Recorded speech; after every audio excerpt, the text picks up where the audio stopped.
Okay, I'm going to demonstrate some desoldering techniques and soldering techniques.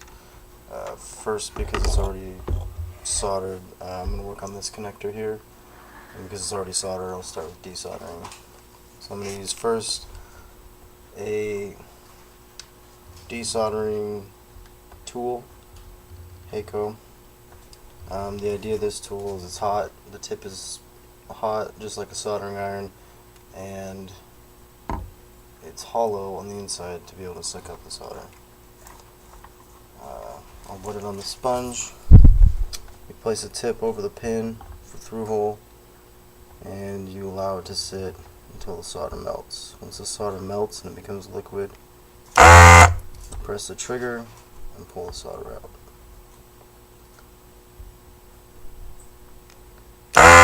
You want to make sure it's on there enough to melt all the solder throughout the pin and pull it out completely. You also don't want to leave it on too long. You do risk damaging the rest of the board because it can be very hot. I'll do a couple more.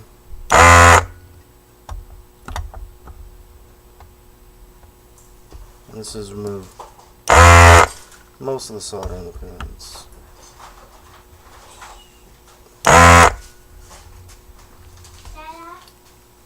Now, as you can see, you didn't move all the solder. There are a couple pins right here that didn't completely get removed. Another method to removing solder is called the solder pullet.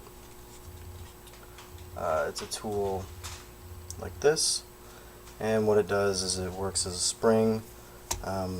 There's a metal piece in the tip here that pulls the solder up once you've heated up. You have to use a soldering iron for this. You contract the spring, and then what you do is you heat up the pin and the pad, and you heat up the solder until it's liquid. And you use the pullet and remove it quickly, and you pull out the remaining solder. We'll do the second pin over here.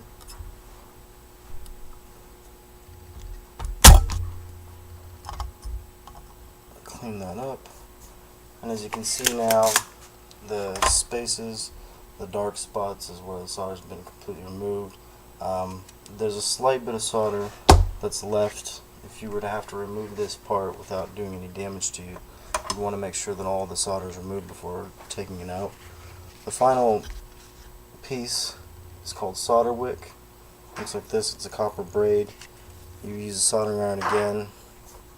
In many cases, I'll tin the solder tip slightly, and it's easy to use. You place this where you want to remove the solder, and then you place the iron on the other side of it.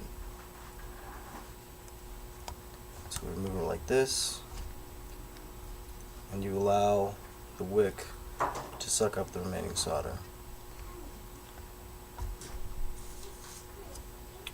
In this way you can remove nearly all the solder, and that way you don't risk breaking any of the pads, pulling out any of the metal that goes through the board. As you can see, I pushed those pins so that now they're loose. The solder wick, you can see, now has solder on it at the very end that it is soaked up. So, theoretically, you desolder all of these, remove it, put in a new component, and begin to solder.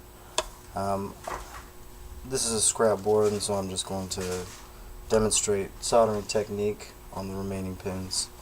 It's pretty simple. You take your iron. I have a sponge over here that I regularly clean it off of, and that way the iron is nice and bright. A lot of times it's easier to add a small amount of solder to the iron itself.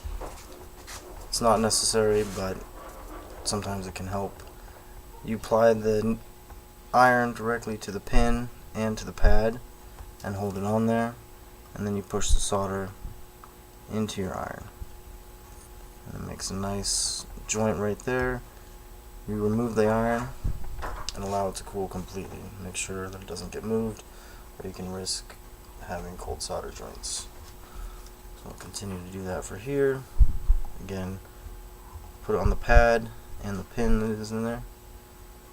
And I can add a little bit of solder to kind of get it heated up a little more. And now it's liquid and you can push it in.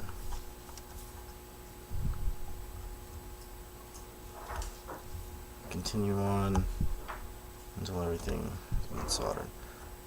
Now normally you can continue to solder several and clean the flux afterwards. After a few times you do want to clean your iron. As you can see, the iron is discolored now. The very tip of it. So I'll wipe it off with the sponge again, and as you can see, it's back to being bright again. So that's the demonstration of desoldering techniques and soldering techniques by Kevin Stratton. Thanks.